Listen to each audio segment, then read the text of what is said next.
Réunis en congrès depuis hier à Lyon, les herboristes ont créé la première fédération française des écoles d'herboristerie et pourtant leur profession est interdite depuis 1941 et plus aucun diplôme officiel n'est délivré. L'école lyonnaise des plantes médicinales se bat aux côtés de 6 autres pour que la loi change. Valérie Benet et Laurent de Bretagne. Complet le congrès national des herboristes dans le parc de la Tête d'Or. Il ne s'agit pourtant pas d'ateliers tisane ou remèdes de grand-mère, très dans l'air du temps, mais bien d'un rassemblement de militants. Ils veulent le rétablissement d'une profession, enterrée voilà trop longtemps en France. Il y a eu une bagarre avec les pharmaciens, etc. Mais je suis pharmacien moi-même, donc je connais bien le problème. Mais je pense qu'il y a de la place pour tout le monde. Le métier d'herboriste, ce n'est pas le métier de pharmacien et inversement. Alors donc aujourd'hui, pour nous, c'est un grand jour, parce que ça fait très longtemps qu'on essaye de réunir toutes ces écoles.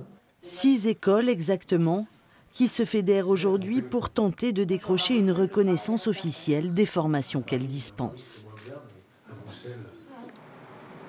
Dans un vieil immeuble des pentes de la Croix-Rousse, l'école lyonnaise des plantes médicinales et des savoirs naturels, fondée voilà déjà 30 ans par Patrice de Bonneval, a ainsi vu passer des milliers d'élèves. Ensuite, en externe, vous aurez des plantes vulnéraires. C'est un terme traditionnel, vulnéraire, qui signifie quoi? Cicatrisant. Donc, eux sont engagés dans un cursus de 3 ans, cours théoriques, stages de botanique sur le terrain. Ils les suivent sur leur week-end ou pendant leurs vacances. Je suis photographe comme métier. Et je m'étais toujours dit que je reprendrais mes études un jour pour aller vers l'herboristerie ou en tout cas la connaissance des plantes médicinales.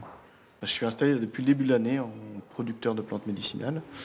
Et je trouvais intéressant du coup de pouvoir allier la connaissance fine des plantes avec le métier de production. On va faire un métier, si j'y songe, mais pas le métier d'herboriste en tout cas, pas pour l'instant, parce que c'est interdit.